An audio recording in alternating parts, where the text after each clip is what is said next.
নমস্কার বন্ধুরা, আপনারা সবাই কেমন আছেন? আশা করছি সবাই ভালো আছেন আর আমরা ভালো আছি। এই যে দেখুন আমার ছোট মেয়ে, ওর নাম স্নিতিকা, আর বড় মেয়ে কিন্তু স্নানে চলে গেছে, ও স্কুল যাবে। সেজন্য ওকে বললাম যে তুমি স্নান করে তাড়াতাড়ি রেডি হয়ে যাও। আশা করছি আপনাদের ভিডিওটা ভালো লাগবে, লাস্ট পর্যন্ত দেখতে থাকবেন। তো এটা হচ্ছে আগের দিনের ভিডিও। আমরা আগের দিনে সবাই মিলে একটু গিয়েছিলাম পাশের বাড়িতে, বৈষ্ণব সেবা হয়েছিল, তো সেখানে প্রসাদ নিতে গিয়েছিলাম। তো প্রসাদ নিয়ে তারপরে বাড়িতে এসে আমি কিন্তু এই যে ছোটো মেয়েকে ঘুম পাড়িয়ে দিয়ে এদিকে গোছগাছ করা শুরু করলাম। এগুলো কিন্তু আমরা দুদিন আগে এখানে গিয়েছিলাম, তো সেখানে গিয়ে এই জামা কাপড়গুলো বেরিয়েছিল আর এগুলো গোছগাছ করাই হচ্ছিল না।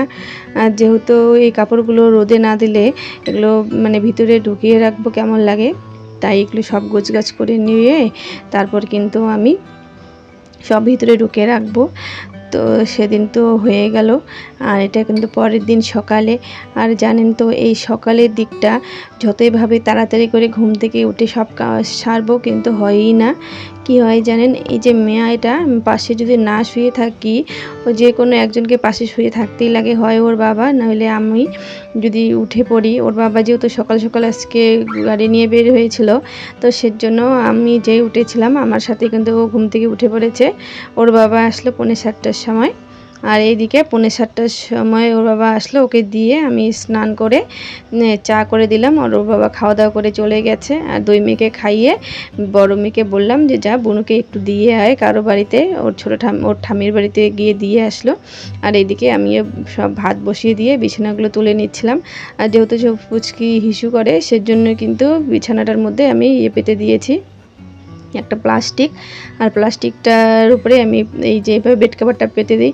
আর বেড কাভারটার মধ্যে হিসু করলে তখন কিন্তু আমি বেড কাভারটা চেঞ্জ করে নিই। তো এইদিকে ভাতটাও আমার এদিকে হয়ে গেছে, আর আমি কিন্তু বিছানা সব গুছিয়ে ঘরটাকে একটু ঝাড় দিয়ে নিচ্ছি। আর সকাল সকাল রান্নাঘরটাকে ঝাড় দিয়ে নিয়েছি প্রথমে, তারপরে এটা পরে ভাবলাম যে ঘরটা পরে ঝাড় দিয়ে নিই। আর ঘরগুলো ঝাড় দেওয়া হয়ে গেলে আমি কিন্তু মুছে নেব। আর সমস্ত কিছু শেয়ার করা হয় না, কারণ মেয়ে চলে আসে, মেয়ে আসলে তো সব কাজ একদম হয়ে যায়।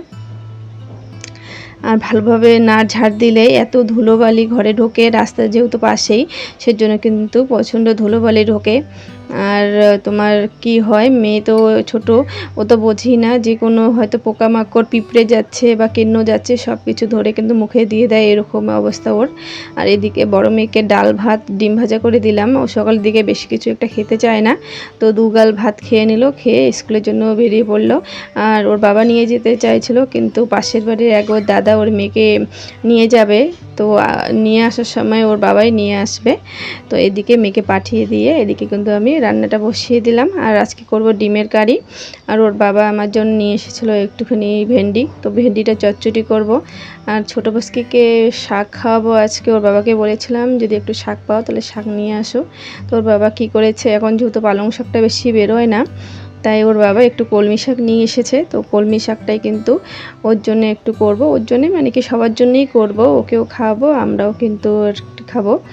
আর কলমি শাকটা একদম মানে শুধু রসুন দুটো ফোড়ন দিয়ে করে নেব, আর দুটো গোটা লঙ্কা দিয়ে দেব, আর ওর বাবার জন্য আমার জন্য। তো এদিকে কথা বলতে বলতে প্রায় রান্না শেষই হয়ে গেছে। আর রান্না শেষ করে খাওয়া দাওয়া করে আমার কিন্তু অনেকগুলো কাপড় পরে আছে। আর কি মানে বাচ্চা নিয়ে সমস্ত কাজ যদি গোছগাছ করে না রাখি, নিজেকে কেমন জানি পাগল পাগল লাগে, বলার মতো না। আর কি হয়, বাড়তি যেগুলো ঘরে পরিষ্কার রাখতে গেলে মানে যে তোমার নোংরা যদি কোনো যেগুলো দরকার পড়ে না, সেগুলোকে কিন্তু আমি একদম গুছিয়ে, হয়তো যেগুলো ফেলে দেওয়ার সেগুলো ফেলে দিই, আর যেগুলো ফেলে না দেওয়ার সেগুলো কিন্তু আমি একদম ভিতরে ঢুকিয়ে রাখি। আর বাদবাকি কাপড় চোপড় সব কিন্তু গুছিয়ে রেখে দিই। আর যেহেতু দুটো মানে বাচ্চাদের তো জামা কাপড় অনেকগুলো বের হয়, এটা তো বলার নেই, সবাই জানো বাচ্চা থাকলে একদম জামা কাপড় বের হবেই। তাই যেগুলো গুছিয়ে রাখার সেগুলোকে কিন্তু আমি গুছিয়ে রেখেছি, আর যেগুলো কাচার সেগুলো যে এখন বাজে তোমার প্রায় 4টে, আর 4টের সময় এগুলো আমি সব কাচাকাচি করছি। আর কাচাকাচি করে এগুলো সব শুকোতে দিব। আর আজকে যদি না কাচি তাহলে কালকে সকালে অনেকটা চাপ হয়ে যাবে, তাই আজকে এই জামা কাপড়গুলো সব কেচে দেব, তাহলে সকালে অতটাও চাপ হয় না। আর যেহেতু বাচ্চা ছোট আর একা একা সব দিক সামল দিতে হয়, তাই বাচ্চাকে সামল দিতে যেই ও মানে দুপুরের দিকে ঘুমিয়ে পড়ে, তো সেই যখন ঘুমোয় তখন কিন্তু আমি এই যে এগুলো কাছাকাছি সব করে নিই, ওর কাছাকাছি করে নেব। আর বাসন কিছুটা আছে, বাসনটাও কিছু মেজে নেব। তো আজকের ভিডিওটা আপনাদের কেমন লাগলো কমেন্ট করে জানাবেন। যদি ভালো লাগে তাহলে একটা লাইক অবশ্যই করবেন, আর হচ্ছে চ্যানেলটাকে সাবস্ক্রাইব করে পাশে থাকবেন। আজকের জন্য এতটুকু। ভিডিওটা সম্পূর্ণ দেখার জন্য সবাইকে ধন্যবাদ।